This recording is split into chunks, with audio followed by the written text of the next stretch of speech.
Bueno, continuamos ahora por la Super 7. Estamos acompañados de un técnico, un especialista en la administración pública, presupuesto, todo esto. Luis Reyes Santos. Saludos, Luis Reyes, ¿cómo estamos? Buenos días, un placer estar de nuevo aquí con ustedes. Luis, los números no mienten, las matemáticas, ¿verdad? Son tan arbitrarias en decirte la verdad, estadística y todo eso. Y tú que manejas muchas cifras, actualmente, ¿cómo podemos decir que está República Dominicana frente a tantos retos, desafíos, cosas que están pendientes, reforma en el sector eléctrico, pacto fiscal y muchísimas otras necesidades que van surgiendo hasta con las cuestiones que provoca la naturaleza, con estos ciclones, huracanes? Si uno hace una valoración objetiva de la situación de República Dominicana, lo primero que tiene que verla es en el contexto de la región. Y si uno la ve en el contexto de la región, República Dominicana es un país que mantiene sobre todo una gran estabilidad política y mantiene crecimiento económico y además estabilidad de precio. Y esas tres cosas, la estabilidad política más la estabilidad económica, yo creo que son un gran activo del país, que hay que preservarlo, pero al mismo tiempo, como tú señalabas, República Dominicana es un país que enfrenta desafíos importantes. Y enfrenta desafíos importantes porque nosotros, las últimas reformas que se llevaron a cabo en el país de trascendencia, corresponden al año 2006-2007, sí, 2006-2007, cuando se aprobaron las leyes de la Administración Financiera del Estado. Esto es la Ley General de Presupuesto, la Ley General de Tesorería, de la Tesorería Nacional, la Contraloría General de la República y otras leyes como la de compras y contrataciones que se aprobaron en ese proceso. Entonces, hoy día nosotros seguimos arrastrando temas pendientes de hace 30, 40 años, como es el tema eléctrico, que posiblemente se ha agravado. Pero también tenemos un problema con el nivel de educación, también tenemos problemas con los servicios de salud. Y sobre todo tenemos un problema porque también tenemos una baja tributación y un bajo nivel de gasto público. Por más que se diga, los niveles de gasto público siguen siendo bajos y, como tú dices, las estadísticas no mienten y las estadísticas dicen que el nivel de gasto de República Dominicana, aunque ha subido 2%, y lo peor es que ha subido en gasto improductivo, 2% del Producto Interno Bruto, en los últimos 3, 4 años, de 2021, 22, después de la pandemia para acá. Vamos a excluir el año de la pandemia. La verdad es que las estadísticas lo que dicen es que el nivel de gasto de la República Dominicana lo sitúa al país en segundo lugar en América Latina en términos de nivel de gasto. Entonces no podemos decir que ese es un país que tiene un nivel de gasto elevado. Además, no hay ningún organismo internacional serio que se respete que diga que República Dominicana tiene un gasto público elevado. Podemos hablar de calidad de gasto y de mejorar la eficiencia del gasto y otras cosas, pero el nivel de gasto, como proporción del tamaño de la economía, o sea, como proporción del Producto Interno Bruto, que es aproximadamente 18-19% del Producto Interno Bruto, es un nivel de gasto de lo más bajo de América Latina. Y al mismo tiempo tiene una de las presiones tributarias más bajas también de América Latina, entre la segunda y la tercera más baja de América Latina. Y esa combinación de gasto bajo, presión tributaria baja, tenemos un desafío porque el país es un país que ya está, otra vez volvemos a las estadísticas, en nivel de ingreso medio, medio alto, y los países con niveles de ingreso medio, medio alto, ya tienen que generar ingresos suficientes, el Estado, para poder financiar el desarrollo, la provisión de bienes públicos que van a beneficiar, que van a impactar el bienestar de la población. Y entonces eso plantea desafíos como sociedad. Plantea un montón de desafíos, cómo es que nosotros vamos a financiar el desarrollo. Y obviamente aquí se abren un montón de interrogantes, porque normalmente eso se hace a través de un pacto social y la verdad es que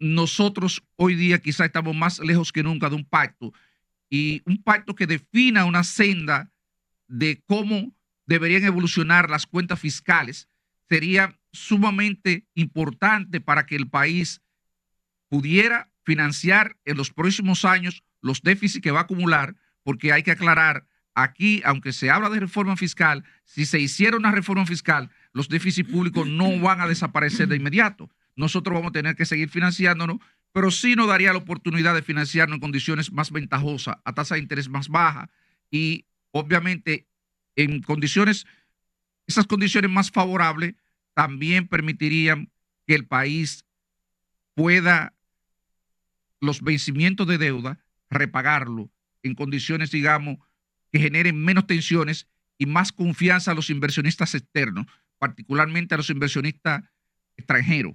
Entonces, la inversión extranjera, que es fundamental para complementar el desarrollo y con el ahorro que genera, el ahorro externo, aportado fundamentalmente a través de la inversión de los inversionistas externos, la inversión directa, para financiar la inversión y el crecimiento, eso sería fundamental que nosotros podamos definir una senda de comportamiento esperado en términos fiscal que diga que el país tiene unas cuentas fiscales sólidas en el presente y en los próximos años. Luis, ¿fue un acto de irresponsabilidad de los gobiernos pasados, a sabiendo el costo político, no someter una reforma fiscal? Pero déjame decirte algunas cosas sobre eso, lo que uno maneja. Ajá. Tú sabes que en la transición del año 2016 se habló ampliamente a nivel técnico. De hecho, déjeme decirle, esto lo puedo aportar como una primicia aquí. Ahí se presentaron por lo menos 3 versiones de reforma fiscal.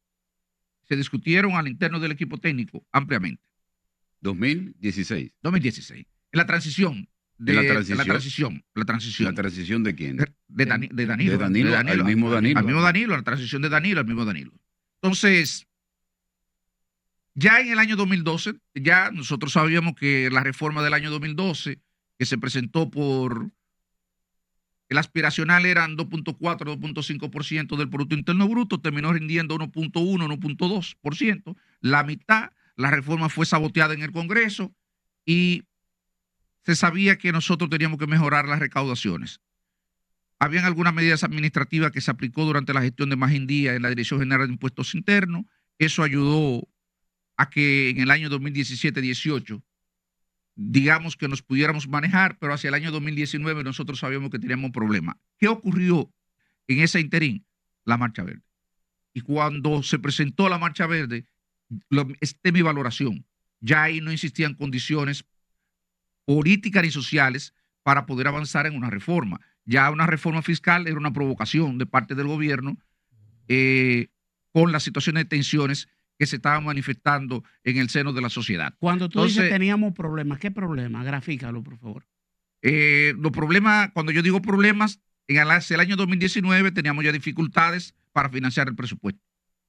O sea, ya sentíamos que la rigidez presupuestaria, los gastos fijos que teníamos versus los ingresos disponibles, se llama técnicamente la ausencia de espacio fiscal para uno poder disponer de recursos para asignarlo a nuevas cosas, a nuevas necesidades, a nuevas necesidades de la población. Luis, estamos hablando para hacer...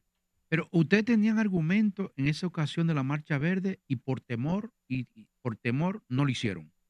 Es que no es por temor. Déjame decirte algo. Sí había justificación y argumentos. No, pero lo hay, como lo hay ahora. Pero en ese momento había argumento y justificación para someter la reforma. No, y ustedes por el temor de la Marcha Verde no. ¿Entendió así, Luis? No, está bien, pero déjame entonces precisar algunas cosas.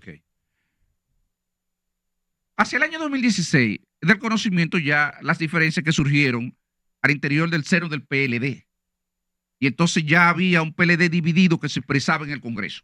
Y al expresarse en el Congreso esa división, más la Marcha Verde, ese conjunto de cosas, pues obviamente yo pienso que eso influyó para que el gobierno, esa es la apreciación mía, la de Luis Reyes, que eso influyó para que el gobierno no se aventurara en la posibilidad de someter una reforma fiscal, porque el resultado, en términos congresual, con la presión social que se podía generar, eso podía dar lugar a que fracasara la reforma y entonces se viera como una derrota política para el gobierno. Esa es mi valoración.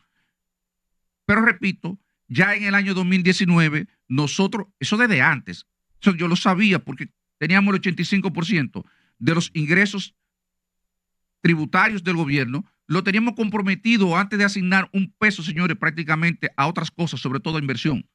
Antes de un peso para inversión, teníamos 85% del presupuesto comprometido. Y gestionar un país, a este gobierno le está pasando peor. Esta administración, recuérdense que este gobierno se está endeudando para pagar gasto corriente. Entonces es una situación terrible, eso nosotros nunca lo hicimos. Luis, escucho. Sí, estamos hablando de lo siguiente ahora mismo.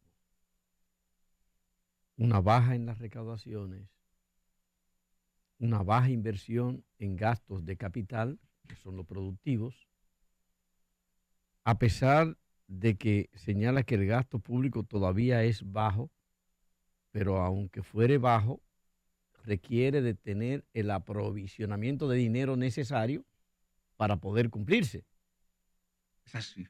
Y estamos hablando de una mala calidad del gasto público. O sea, aunque sea baja, peor todavía, al ser mala, es doblemente dañino. Estamos hablando de un porcentaje demasiado alto de los ingresos, incluyendo empréstitos, para pagar intereses de la deuda. Frente a un cuadro así, y donde apunta la dificultad para un acuerdo de carácter social nacional que fortalezca o que dé fuerza a la gobernabilidad para poder acometer cualquier cambio radical en términos fiscal. ¿Qué nos espera a nosotros en términos de lo que pueda pasar en el país de cara a un nuevo gobierno? Mira, es claro, como tú señalas, o sea, un gobierno necesita tener la legitimidad necesaria para poder acometer una reforma fiscal, sobre todo si es una reforma fiscal importante. Cuando estamos hablando de una reforma fiscal importante, es una reforma de 2 o 3% del Producto Interno Bruto. Y el impacto de una reforma de 2 o 3% del Producto Interno Bruto, estaríamos hablando de aproximadamente 175,000, 200,000 millones de pesos de ingresos adicionales, y esos montos son montos significativos. Entonces, ¿cuál es el problema que uno aprecia en este momento? Una vez yo dije en un programa, y lo repito aquí, las condiciones económicas para hacer una reforma fiscal están dadas desde hace años. Estoy hablando que ya en el año 2016 hablábamos de eso, que en el 18 y 19 teníamos una situación de constreñimiento en términos de la formulación y la ejecución del presupuesto que era visible, que era evidente. Entonces, y que se discutía, o sea, que tampoco no era una cosa que estamos comentando ahora, porque ya al interior del gobierno esas cosas eran comentarios normales. Incluso yo salía a los medios de comunicación siendo director general de presupuesto y lo expresaba, lo decía. Lo advertía, decía, tenemos un problema de una rigidez presupuestaria que ya prácticamente estamos llegando a los límites. Cuando tenemos una situación como esa y un gobierno está consciente que debe acometer una reforma fiscal, debería de comenzar a crear las condiciones que le den la legitimidad para poder acometer esa iniciativa. ¿Y qué supone eso? Cosas como la que tú señalabas, esas son las primeras. Comenzar a mejorar la calidad de la gestión del gasto. Porque ¿cuáles son los problemas que uno ve que tiene el gobierno ahora mismo para someter a una reforma fiscal? Pero es difícil someter una reforma fiscal si a ti se te ha deteriorado el sector eléctrico y las transferencias al sector eléctrico hoy día montan 1.500 millones de pesos. Si tú aumentas la nómina pública, tú tienes problemas para justificar que tú vas a hacer una reforma fiscal. Si tú dupliques el gasto en publicidad del gobierno, tú tienes dificultad para justificar una reforma fiscal. Entonces, y hay muchas otras cosas que uno podría señalar.